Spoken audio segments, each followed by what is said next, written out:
Bonjour tous frères et sœurs. Ce matin, nous allons expliquer la vie dans l'Apocalypse. Nous commandons au chapitre 5. Ce moment-là, Dieu le pré-Jéhovah tenait un livre dans sa main. Celle de 7 sceaux. Mais ce livre, a-t-il quelqu'un qui puisse l'ouvrir? Comme personne ce moment-là ne pouvait ouvrir le livre, ni en lire le contenu. L'apôtre Jean se mit pleurer. Mais il y en a un qui a vaincu.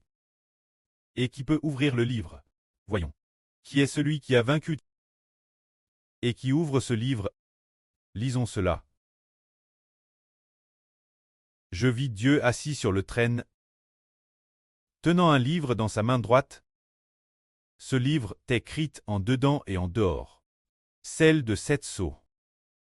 Et je vis un ange puissant, proclamant d'une voix forte, qui est digne d'ouvrir le livre et de rompre les sceaux.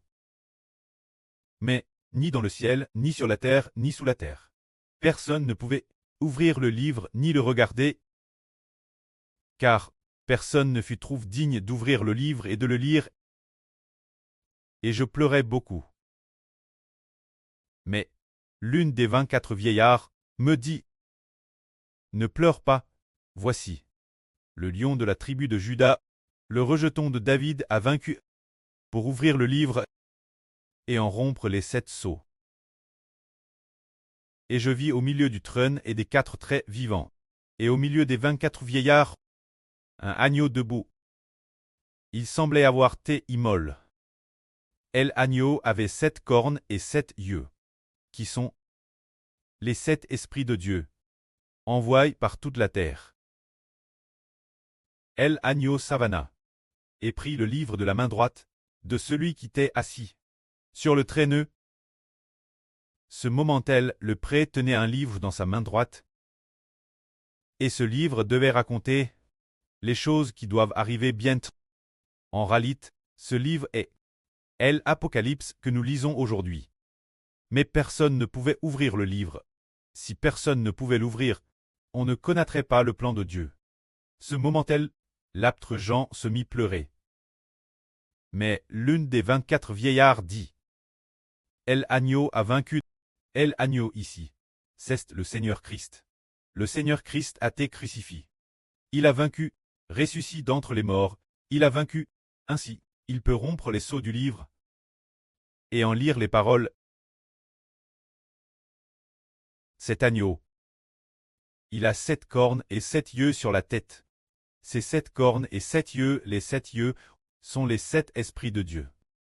Les 7 cornes sont l'autorité royale que Dieu a donnée au Seigneur Christ. Les 7 cornes font référence toute l'autorité de Dieu. C'est-à-dire toute l'autorité, la puissance et la royauté de Dieu. C'est-à-dire l'autorité royale, qui est toute sur la tête du Seigneur Christ. Dans le livre du prophète Daniel, il y a une bête. Elle avait 10 cornes. 10 cornes, c'est-à-dire 10 royaux, qui étaient sur la bête. Tout comme dans l'Apocalypse, il y a 7 têtes et 10 cornes. Les 10 cornes sont 10 rois.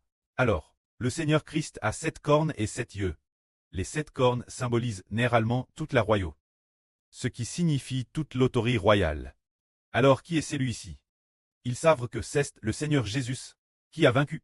Sur sa tête il a reçu toute l'autorité, et il a aussi reçu toute la plénitude du Saint-Esprit de Dieu. Que la gloire soit auprès et au Seigneur. Amen.